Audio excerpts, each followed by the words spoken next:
sexual principalmente, né? E muitas camadas dessa discussão do consentimento. Então, para me apresentar primeiro, eu sou jornalista, sou nascida aqui em São Paulo, mas sou radicada no Rio, sou autônoma, sou colunista do UOL, e eu comecei a tratar especificamente de violência sexual no meu trabalho, depois do caso de João de Deus, que eu trabalhava no Globo, no jornal Globo, como editora. Quando eu descobri, eu li o depoimento da Zahira, que é uma bailarina holandesa, no Facebook, contando que ela tinha sido estuprada em Abadiânia, quando Abadiânia era um lugar celebrizado, celebrado, frequentado, famoso e endeusado, né? Porque tinha supostamente um guru ali, capaz das curas mais milagrosas. E, enfim, acho que muita gente se lembra, ele tratava gente famosa, a Oprah Winfrey foi lá a Abadiânia pessoalmente entrevistá-lo, então era muito poderoso. E quando eu li o relato da Zahira, eu pautei uma repórter para começar a investigar, Helena Borges, e muito rapidamente a gente achou vários relatos que mostravam um modus operandi semelhante. Ele usava a cura para violentar as mulheres, ele dizia que aquilo que ele estava fazendo era importante para a cura, então as mulheres, muitas não reagiram, muitas acreditaram que aquilo estava sendo feito para cura, muitas não reagiram porque congelaram. Aí é isso que a peça discute, a reação que a gente vai ter ao abuso não é para ser discutida no tribunal. Não é a postura da vítima que é para ser discutida, é a do abusador. Mas a gente faz o contrário já por hábito, a gente já começa pela ótica contrária.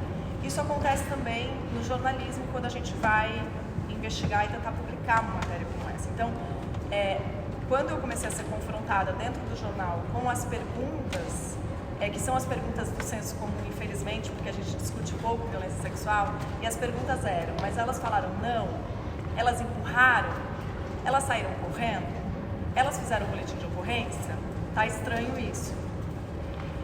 E aí, na tentativa de argumentar e defender a pauta, que é o que a gente faz, eu não era uma jornalista especializada em violência sexual, eu fui começar a estudar e para confrontar, enfim, o que aconteceu. Vocês já sabem, né? O Pedro Bial deu a matéria, a gente deu a matéria no Globo, ele foi preso em 10 dias, ele foi condenado a quase 500 anos de prisão, denunciado por 320 mulheres, e hoje ele está em prisão domiciliar na sua mansão em Anápolis, que fica a 1 hora de Abadiânia, e a casa de Dom Inácio está aberta, está funcionando. O que é, enfim, só mais um sinal da impunidade, da desimportância que tem esse crime, porque a gente está falando do maior criminoso sexual que se tem notícia no Brasil. Depois disso, um tanto chocada e indignada com as repercussões desse caso e as dificuldades de publicação e os erros que a própria imprensa comete ao falar de violência sexual, eu fui estudar e continuar focada nesse tema. Então, depois disso, eu já investiguei a família Klein, das Casas Bahia, que são histórias, acusações muito graves, muito absurdas, muito gigantescas, e todo mundo está impune. O Samuel Klein é o fundador das Casas Bahia, morreu sem punição, também é acusado de violência sexual, contra menores de idade, inclusive. E o Saul Klein, filho dele, também é acusado da mesma coisa, está sendo investigado há alguns anos pela Polícia Civil, e há alguns anos estamos esperando ele virar réu, mas não está acontecendo. Enquanto isso, ele foi condenado pela Justiça do Trabalho, porque o Ministério Público do Trabalho fez uma denúncia, e ele lá no Ministério do Trabalho ele foi condenado a uma multa de 30 milhões de reais por tráfico de mulheres para fins de escravidão sexual, para vocês verem o tamanho do crime que a gente está falando. Mas ele também está solto e não é réu no criminal. Bom, também trato de outros casos famosos que estão sendo conhecidos. Eu gosto do debate, por exemplo, o caso Márcio Smelly, é réu por violência sexual, por assédio sexual. E aí tem os graus de violência, tem a discussão do consentimento presente o tempo inteiro. Márcio Smelly ficou com subordinadas, várias. Algumas ele pegou à força, algumas ele, segundo elas, ele não foi condenado. Algumas consentiram. Aí entra muito esse debate do consentimento. Elas consentiram, mas sob que condições elas estavam dando esse consentimento? Então, eu acho que a discussão que eu vejo depois de estudar isso, à luz da imprensa, apesar de eu estar dando palpite aqui na lei, mas eu como imprensa, eu vou estudar, vou falar com promotoras, advogadas, e entender e formar minha opinião. Minha opinião, então, agora não estou falando de modo imparcial. Acho que tem um flanco na legislação brasileira de violência sexual, porque a gente está entendendo essa gradação. Então, o que é o estupro pela lei? O estupro é qualquer ato libidinoso sob violência, né, ou grave ameaça. Então, você tem que ter o nosso imaginário do estupro, que te levou para um beco escuro, te mostrou uma faca, uma arma e te violentou à força. Depois você tem o estupro de vulnerável, quando a pessoa não está capaz de consentir, ou ela é menor de 14 anos, ou ela está por alguma enfermidade, ou remédio, ou bêbada. O João de Deus foi enquadrado nessa categoria por causa da fé, mas que foi uma teoria meio inédita que o Ministério Público armou ali para dizer da vulnerabilidade que agrava esse crime. No Márcio Smelly você ele é réu por assédio sexual. Aí tem a hierarquia como elemento, você constrange a pessoa para obter favores sexuais. Outra lei. Tem a importunação sexual, o cara que passou a mão em você na rua, mostrou o pau, se masturbou no ônibus, encostou em você. Importunação sexual, você não consegue enquadrar como estupro, às vezes consegue. Então fica essa briga. O fato tem uma especialista que fala isso, assim, eu vou citar um monte de gente, porque, enfim, são as minhas, de quem eu me abasteço, mas nos Estados Unidos tem uma discussão, lá também não tem o que é consentimento na lei, porque a discussão fica muito difícil. Se a gente vai para o tribunal, a gente está olhando as atitudes da vítima, o que a vítima falou, como a vítima reagiu, o que a vítima fez depois, ela mandou mensagem. Ele usa, o humorista referido usa muito isso, né? Mostrar as mensagens. Elas me trataram bem, não importa, caguei, 3 baldes e meio, não importa o que elas fizeram depois. O comportamento da vítima não tem uma previsibilidade, uma fórmula, ainda mais se você tem uma relação de trabalho ou de afeto. Se você foi estuprada num casamento e depois você voltou, foi estuprada, não deixa de ter sido, o crime não deixa de acontecer. Só que para a lei você não tem uma definição do que é consentimento. Então eu ia citar essa especialista americana, porque nos Estados Unidos também não existe isso, mas tem uma rede chamada Consent Awareness Network, rede de conscientização do consentimento. E a fundadora, que sofreu 3 violências sexuais de modos diferentes, Joyce Short, ela briga, essa organização foi fundada em 2009 para brigar pela mudança na lei em todos os estados. Ela é uma ativista da mudança na legislação sobre o consentimento. E ela fala, a definição que ela dá, eu vou provavelmente ter que ler, porque eu acho que eu não vou saber de cor. Ela fala, essa rede, né, defende assim: o consentimento é a anuência ou aprovação dada livremente, com conhecimento e informação, por uma pessoa com capacidade de raciocinar, de discernir. Então ela fala, se você tiver um dos 3 Fs, aí do inglês, fear, medo, force, força, ou, que bom que eu trouxe a cola, né, para não esquecer, fear, force, ou fraud, fraude. Se você deu o seu consentimento, mas o cara estava te enganando, se você deu o consentimento, mas o cara estava te forçando, que é o mais óbvio na nossa legislação, ou se você estava com medo de perder um emprego, ou de a sua carreira acabar, esse consentimento não é válido, não é dado livremente. E aí é violência sexual. Aí as pessoas falam, mas ela foi violentada com a arma. Foi, mas é que nem... Aí a Joyce fala isso, você tem um roubo, aí você tem um assalto com a mão armada, aí você tem um furto. O furto não deixa de ter te subtraído uma coisa. Ainda é crime, o cara entrou no seu armário e pegou o seu dinheiro. Não te violentou. É outro grau, é a mesma violência. Aconteceu o mesmo crime. O seu corpo está violado. É grave. E a maneira de você se curar, começar a se curar, é a reparação também na justiça. É o reconhecimento. E outra coisa, os criminosos sexuais trabalham em série. É muito raro, eu não conheço um caso de um criminoso sexual que tenha cometido um crime uma vez. É um crime de demonstração de poder, não é um crime de prazer. Não é o cara teve tesão e precisou estuprar essa mulher aqui para resolver o tesão dele. Não é um crime de tesão, não tem nada a ver com isso. É um crime de demonstração de poder, é um crime de nos subjugar, devolver a gente, mulheres, para o nosso devido lugar. lugar que eles acham que a gente merece estar, que é o lugar em que eles podem fazer qualquer coisa com os nossos corpos, inclusive os maridos. Então, é violento, é contra o nosso corpo e tem que ser reconhecido. Só que quando você vai para a justiça sem essa discussão do consentimento, isso vira caso a caso, vira uma discussão de retórica, a vítima começa a se defender. Então fica muito difícil.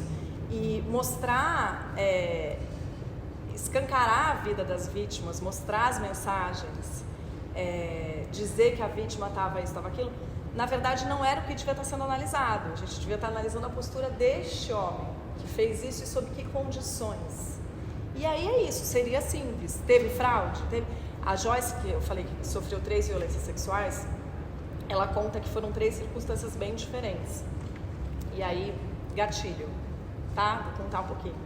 Desculpa, licença, se alguém tiver dificuldade, faz assim que eu paro. Mas a primeira vez que ela foi violentada foi pelo pai dela. Ela tinha 15 anos. E aí ela disse que a mãe dela foi viajar e o pai dela falou: hoje você vai ter que fazer a função. E aí ela fala, primeiro ele me chamou para dormir na cama com ele, e daí eu fui acordada com ele me violentando. E ela fala, eu fui para a cama com ele. Se você me perguntar no tribunal, eu fui para a cama com ele. Eu fui para a cama com meu pai. O pai falou, vem dormir aqui. Eu não estava falando para ele que ele podia abusar de mim, que ele podia passar a mão em mim. Eu tinha 15 anos. Na segunda vez, ela tinha 18 e foi por um cara com quem ela tinha ido ficar.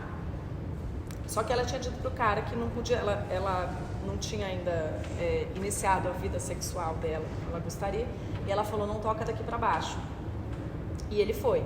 E ela falou, não, mas eu te falei para não fazer isso. E ele forçou e foi. Então foi com o uso da força, segunda vez. A terceira vez é que eu acho muito interessante pra gente debater, inclusive à luz da peça. Porque na terceira vez é fraude. E é uma história super interessante porque ela fala, eu conheci um cara lindo, alto, maravilhoso, bonito mesmo, 32 anos, eu tinha 20 e poucos, ela tinha 20 e alguma coisinha, 21, 22 anos, um cara de 32, lindo, alto, gostoso, tal, formado na NYU, tinha lutado no Vietnã, e tinha sido casado e estava divorciado.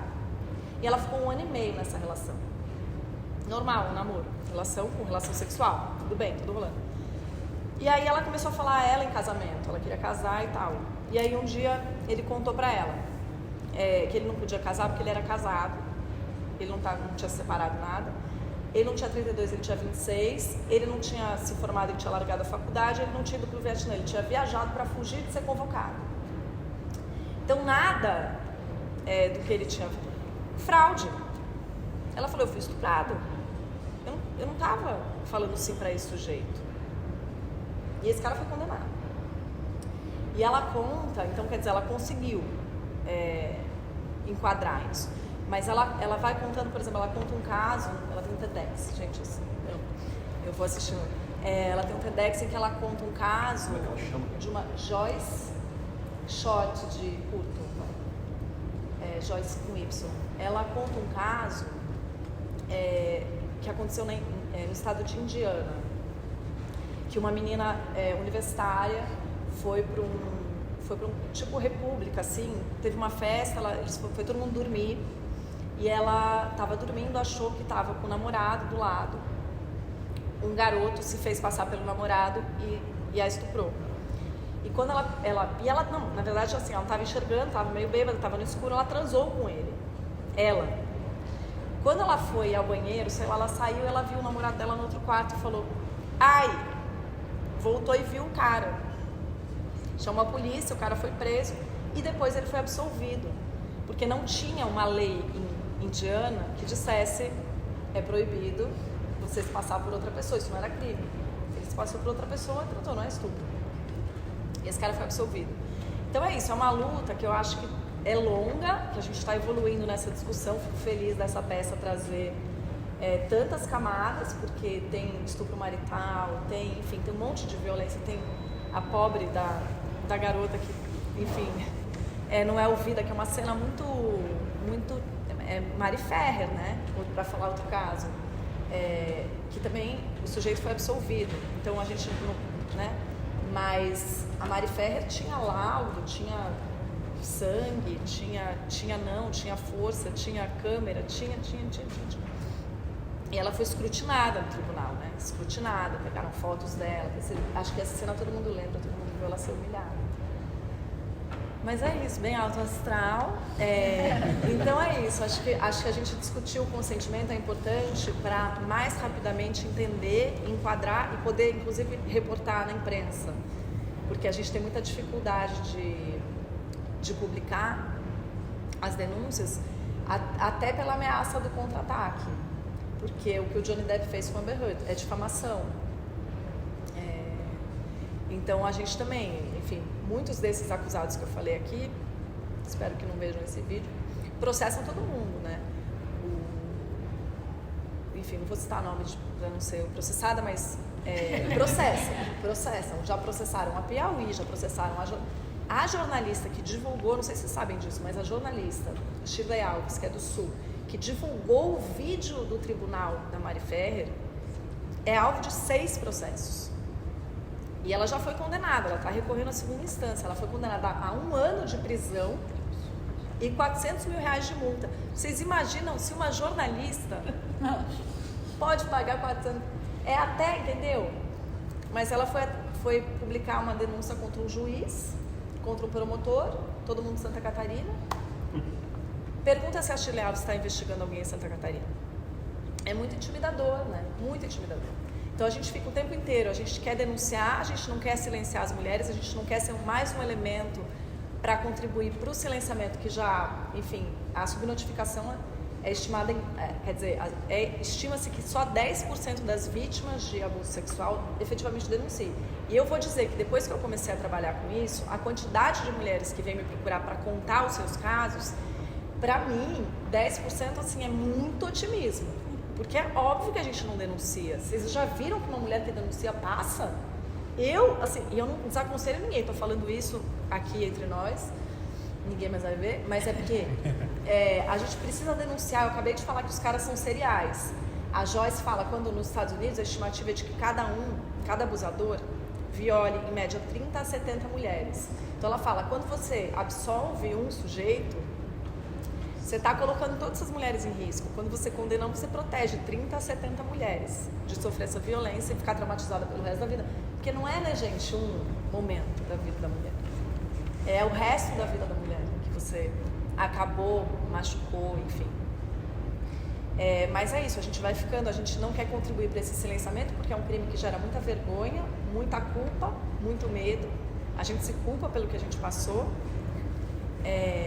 Até tem gente que fala que esse sentir culpa é uma maneira do corpo, imaginar que você tem o controle sobre aquela situação e você pode evitar que volte a acontecer. Tipo, eu fiz aquilo, então por isso eu abri um flanco para eu ser estuprada. Se eu não fizer mais isso, se eu não botar a roupa, se eu não beber, eu tenho conhecidas que não bebem mais por causa disso. De pavor. Tipo, não encosta na cerveja, de pavor. Então, assim, os relatos são muitos, e aí é aquilo que a gente falou no começo da gradação da violência. É menos violento a que foi estuprada no casamento do que a que foi estuprada no... Gente, é tanto caso, não vou nem porque é gatilho demais, mas assim, é menor de idade, é caso na escola, é caso, coro de música, ginástica, casa pelo pai, pelo padrasto, pelo vô, pelo amigo do não sei o quê, pelo pai da amiga quando foi dormir na casa da amiga. É violência sexual para todo lado. Então, eu acho que 10% já é muita coisa, se a gente for pensar. Talvez essa estimativa seja assim, estupro violento, talvez, assim. Mas violência sexual ficou muito baixo astral, né? A gente tá todo mundo com uma cara péssima. Tá todo mundo assim, poxa, não trago boas novas, mas eu acho que é uma discussão importante até pra gente propor mudanças na legislação, falar entre nós, falar com os homens, né? Tem muito uma coisa dos homens terem medo de ser acusados, né? Isso já recebi essas perguntas do tipo, pode chegar, porque a palavra da vítima tem poder de prova no tribunal. Aí os homens falam, mas se chegar uma mulher então e falar, gente, assim, primeiro que falsa acusação é bem raro, não tem vantagem. A gente está falando que é do périplo que a mulher, o escrutínio que a mulher passa para denunciar. Não tem, é difícil denunciar, não é legal fazer. Ninguém vai fazer uma falsa acusação porque não ganha nada. Mas eu costumo dizer que assim, o homem que violenta, ele sabe que ele está violentando, com todas as nuances do casamento, da bebida, do trabalho, da hierarquia, com todas as nuances. O homem que faz isso sabe que ele está fazendo isso. Não preciso eu explicar. Então, assim, essas ativistas que falam sobre consentimento, a Joyce, por exemplo, ela fala, o não é não e o só sim é sim também são muito reducionistas. Porque nem sempre o sim é sim. E nem sempre você conseguiu falar não. Milhares de situações você não teve tempo, reação, não tem que botar essa responsabilidade na vítima. O cara sabe o que ele está fazendo. Sabe? Então é isso, é o consentimento livre. Que elas falam, não é o consentimento afirmativo, que a lei na Espanha agora fez essa mudança, assim, do sim é sim, o consentimento tem que ser afirmativo. Então, aí elas falam, tem uma discussão assim, tem que ser entusiasmado. Sim! Aí, tipo, então eu tenho que perguntar em várias etapas, tipo, se eu quero, agora posso botar a mão aqui? Agora posso? Não é assim, né? A gente sabe que o jogo sexual não acontece desse jeito, mas não precisa acontecer desse jeito pra gente saber do consentimento. Não é disso que se trata. Não é eu posso te beijar, é um jogo. A gente tá junto. Quando tem alguma coisa off, todo mundo tá sabendo. Né? Todo mundo tá sabendo, não é uma coisa de adivinhação. E a desigualdade de poder pesa muito nisso. Se o cara tá se aproveitando do poder que ele tem sobre você, ou da força, ou da hierarquia, né? O cara sabe que ele está se aproveitando disso. Depois não adianta falar que ela estava querendo vantagem. É escroto só. E aí, reconhece, vamos pra frente. Vamos mudar. Aí, para se defender, você fica atacando a reputação das mulheres e botando elas em crise de pânico. Elas são internadas, elas ficam com palpitação ao ouvir. Loucas.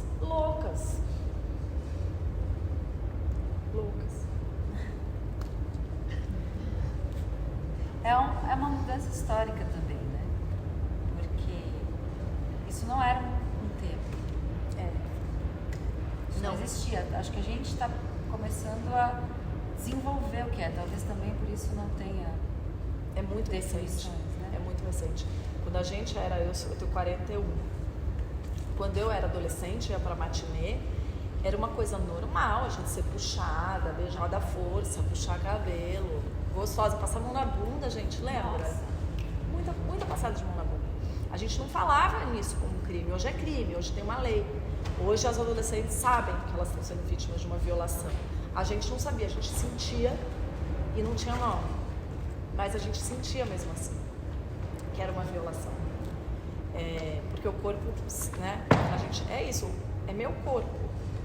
Só pode tocar quem eu deixar, a gente vai falar isso das crianças. Só pode tocar quem eu deixar na hora que eu quiser.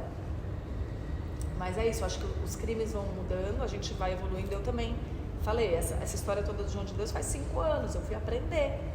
Eu fui entender, consentimento vai ser enquadrado porque era fraude. Mas elas não falaram não falaram, mas por que elas não falaram não? Eu fui aprender, não sei também. Então vamos aprender juntos, assim.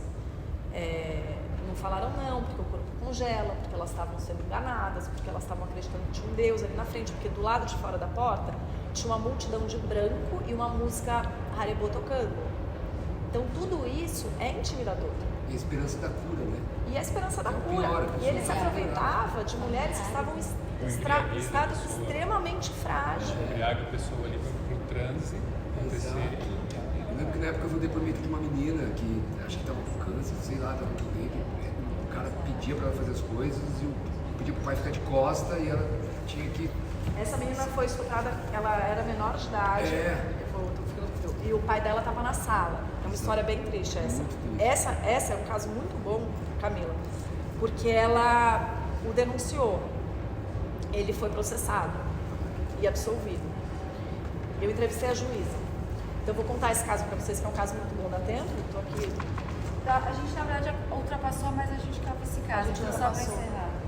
rapidinho. A produção já está ali. Só o caso. Não, Só então eu vou pra contar encerrar. esse caso, porque esse caso é importante. Do ponto de vista de que, primeiro, uma mulher não é suficiente, né? Tem que ter 300 para um abusador ser condenado. Depois o périplo na justiça, que ela passou, enfim. A Camila hoje ela é advogada. Ela era uma menina menor de idade. Ela foi levada pelos pais para a Abadiânia. Ela é de Minas. Os pais levaram ela para a Abadiânia porque ela estava tendo muitas crises de pânico. Ela estava com questões psíquicas, de saúde mental. E eles não sabiam mais como lidar com aquilo, levaram na grande esperança que era o João. E aí tem a sala de meditação coletiva. O João tinha as escolhidas. Essas mulheres que eram abusadas antes, elas passavam pela sala coletiva, pela fila, e ele escolhia e dizia: você vai ver o médium João na sala. No fim dos trabalhos, elas faziam uma fila. Era assim que ele violentava as mulheres. Elas faziam uma fila na porta do escritório dele, nos fundos. Ele fechava uma a uma, individualmente, e ia abusando de uma a uma, individualmente. E aí a Camila, que era menor de idade, eu acho que ela estava com 16 anos, pediu para o pai entrar. Às vezes o João não deixava, mas nesse dia ele deixou. E aí o pai entrou com ela. E ele falou: pai, tem que ficar de costas, se não me engano, de joelhos e de olhos fechados, rezando. Tinha muitas regras lá, né? Ainda tem, porque tá aberto. Então não pode cruzar pernas e braços, tem que meditar assim assado, só usar branco e tal. Enfim, deu umas ordens lá pro pai, o pai obedeceu, porque é o João de Deus que tá falando. Ele ficou de costas rezando. E aí ele começou a fazer os trabalhos na Camila e ele começou a passar a mão nela e ela começou a chorar compulsivamente. Chorar. Ele fez o tempo inteiro, ele abusou dela aos prantos. Ela chorando, chorando, chorando. Chorando muito. E o João repetia, isso está no processo, está tudo descrito lá. O João repetia: fecha os olhos, pai, fecha os olhos, reza assim, reza assim. Saíram da sala, no fim dessa história. O João ainda mandou ela comprar passiflora para toda a família. Eles saíram de lá, compraram passiflora para toda a família, para a mãe, pai. Bom, e eles voltaram de carro. Acho que a mãe não tinha ido, era só o pai. Ela voltou com o pai de carro. Quando ela chegou em casa em Minas, ela não fez o boletim de ocorrência em Abadiânia, porque alguns tinham sido feitos em Abadiânia e não deu em nada, sumiu. Mas ela era de Minas, então ela voltou 2000 eu acho que era 11, se não me engano, posso estar 11, 12. Quando ela chegou em casa, o pai saiu para trabalhar, a Camila pegou a roupa branca, a calcinha, a passiflora, juntou tudo e fez uma fogueira. Ela estava em casa com a mãe. Ela não tinha tido coragem de falar pro pai. E aí a mãe viu ela queimando tudo e falou: filha, o que aconteceu? E ela contou pra mãe. A mãe ligou pro pai, o pai ficou desesperado. Foi todo mundo pra delegacia, na hora. Aí a Camila começou a passar pelo périplo. Primeiro que esse BO é feito em Minas, tem que ir pra Goiás. O processo é lá. Então, da Polícia Civil de Minas mandar para a Polícia Civil de Goiás, demorou 1 ano para a Polícia Civil de Goiás dar conta de que tinha recebido um negócio. 1 ano. 1 ano depois, o delegado pediu corpo de delito na Camila.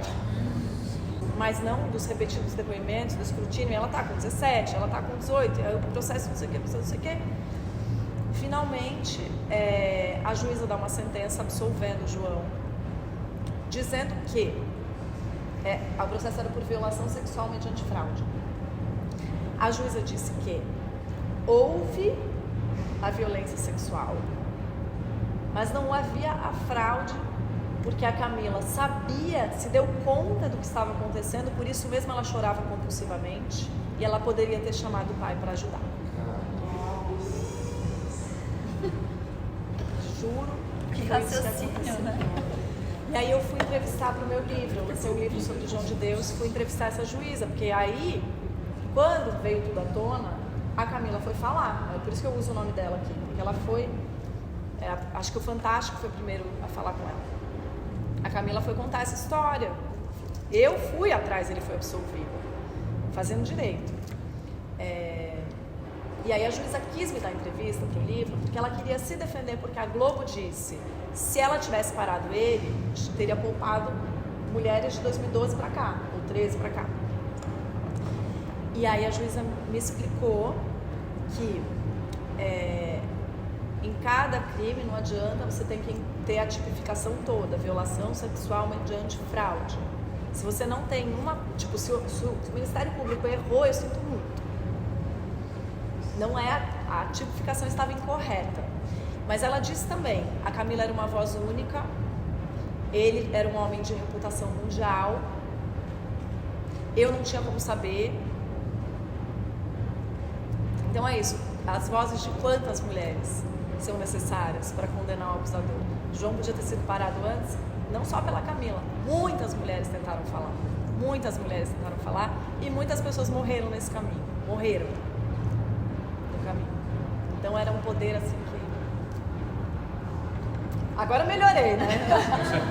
Tava baixando assim, aí eu peguei vocês e animei todo mundo. Que bom, gente, fico feliz. Vocês estão com umas caras ótimas.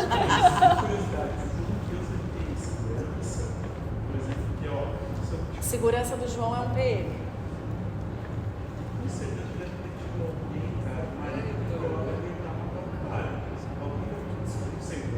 Ah, por vingança? Outros homens? Tipo o marido de pai. Eu nunca ouvi falar de terem tentado matá-lo. Nunca. O João é um homem muito poderoso. O João acharam muitas armas nas casas dele, muitas armas. O segurança particular dele é até hoje um policial militar. Não sei se ele ainda está hoje, porque hoje eu não fui ver, mas até a escrita do meu livro era o policial militar. Então é muito difícil, né? Você tentar. Ele tem poder em muitas instâncias, né? Muitas, e é muito dinheiro. E ele era amigo de juízes, né, do Supremo Tribunal Federal. Os juízes do Supremo iam à Abadiânia pedir a bênção para iniciar os trabalhos do Supremo em fevereiro. Fica difícil mesmo, se eu sou uma vítima para denunciar, né? Tem que ter muita coragem. Tem que ter muita bênção.